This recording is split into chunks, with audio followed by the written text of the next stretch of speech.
नमस्कार, मैं हूं Amod Srivastava. Amazing thought, amazing message, amazing information की दिशा में आज एक कदम और आगे। आज के इस दो चिंतन का विषय है मूल्यवान सबक और हमारा कर्तव्य। आपको ये मेरा वीडियो अच्छा लगे तो लाइक करें, शेयर करें और लाल बटन दबाकर सब्सक्राइब अवश्य करें। साथ ही बेल आइकन दबाना बिल्कुल ना भूलें। आज के इस प्रथम चिंतन का विषय मूल्यवान सबक।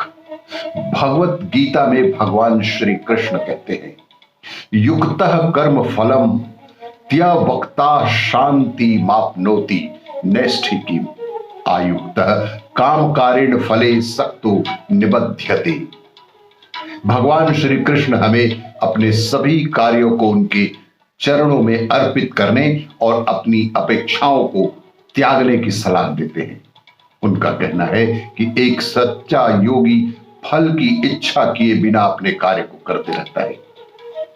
उसे अपनी क्षमता पर भरोसा है। कोई भी काम छोटा बड़ा नहीं होता, काम तो बस काम होता है। चाहे हम हारें या जीतें, चाहे हम हारें या जीते, हमें हर हाल में एक मूल्यवान सबक हासिल हो ही सकता है। इसके लिए जरूरी है कि अपने काम के परिणामों को अनुग्रह के साथ स्वीकार करने के लिए एक दृष्टिकोण विकसित करें। कार्रवाई पर ध्यान दें और परिणामों के लिए खुले रहें।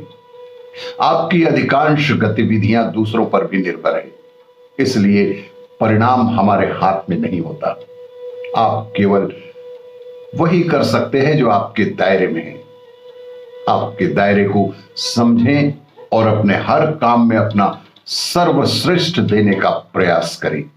परिणाम प्रकृति और इस ब्रह्मांड के हाथों में है। बस अपने काम पर ध्यान दें और उसे करने में मजा लें। कोई काम छोटा बड़ा नहीं होता, काम तो बस काम होता है।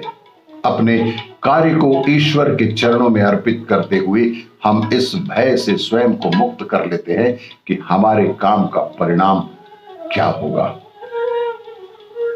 क्योंकि हम जो कुछ भी करते हैं वह हमारे माध्यम से ईश्वर के कार्य की अभिव्यक्ति होती है। परिणाम पर अब मायने नहीं रखता, शुद्ध भावनाएं ही मायने रखती हैं। क्योंकि हम हारे या जीते, एक मूल्यवान सबक हमें अवश्य ही प्राप्त होता है। आज के इस दूसरे चिंतन का विषय दान देना समाज के प्रति हमारा सबसे बड़ा कर्तव्य है। शास्त्रों में भी कहा गया है कि हम दान करते हैं तो हमारे मन में भगवान के दूत के रूप में वंचितों का सहारा बनने की भावना होनी चाहिए। विशेष तौर पर धार्मिक स्थल पर आप कुछ दान कर रहे हो तो आप अपने दान को बिल्कुल शुद्ध मन से भगवान को समर्पित करें।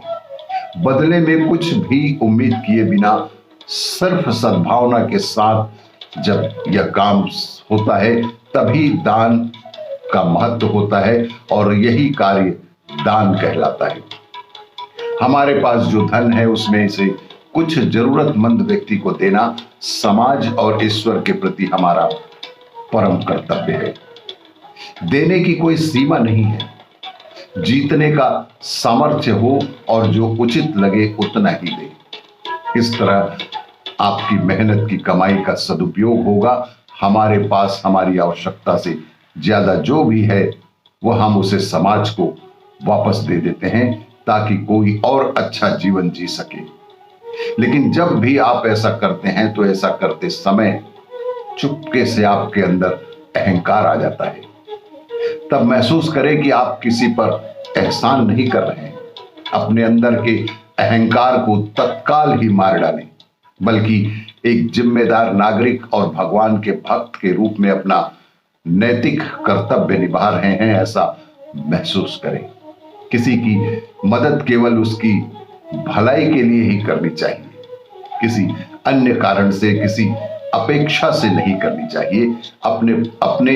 अपने मन को यह कहकर तैयार करें कि यह मेरा ही कर्तव्य है। यह भावना की, यह भगवान की उदारता है जिससे मुझ पर अकिंचन को दान देने का अवसर प्रदान किया गया। हमें सदैव ही ईश्वर के प्रति धन्यवाद देना चाहिए कि वह हमें इस योग्य बनाया कि हम दान कर पा रहे हैं। आपको महसूस करने में मदद मिलेगी, आप सिर्फ एक माध्यम हैं, आपके जरिए ईश्वर किसी का भला कर रहे हैं। यही दान देना समाज के प्रति हमारा सबसे बड़ा कर्तव्य है। आपको यह मेरा वीडियो अच्छा लगे तो लाइक करें, शेयर करें और सब्सक्राइब अवश्य करें। धन्यवाद।